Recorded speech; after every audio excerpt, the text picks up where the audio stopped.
একটা সময় মনে হচ্ছিল দ্বিতীয় ওয়ানডেতে হেসে খেলে জয় পাবে বাংলাদেশ। সেখান থেকে ঘুরে দাঁড়িয়ে ম্যাচ সুপার ওভারে নিয়ে গেছে ওয়েস্ট ইন্ডিজ। তাই শুধু নয়, সুপার ওভারে 1 রানের রুদ্ধশ্বাস জয় তুলে নিয়েছেন উইন্ডিজরা। মঙ্গলবার বাংলাদেশ লিখেছে হতাশার আরও একটি গল্প।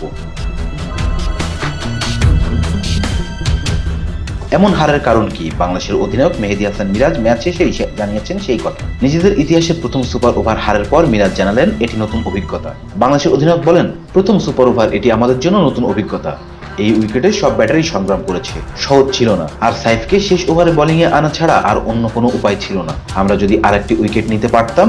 আমরা এই ম্যাচ থেকে যা শিখেছি পরের ম্যাচে তাই কাজে লাগাবো।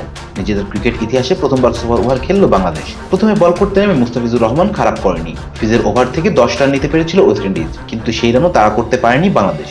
মূলত ম্যাচে বাংলাদেশের মোট ছক্কা হাঁকি ছিল 60টি, যার 3টিই হাঁকিয়েছেন রিশাদ। নুরুল হাসান সোহান হাঁকিয়েছেন 1টি। কিন্তু সুপার ওভারে তারা নয়, বরং কোনো ছক্কা হাঁকাতে না পারা নাজমুল হোসেন শান্ত কিংবা ডট বলের পর ডট বল খেলা সৌম্য সরকারের উপর ভরসা করা হয়েছিল। বাংলাদেশের হয়ে সুপার ওভারে ব্যাট করতে নেমেছিলেন নিয়মিত 2 ওপেনার সাইফ হাসান ও Soumya Sarkar. Rezan Islam, B Sports. Please subscribe our channel to get more information about Cricket World.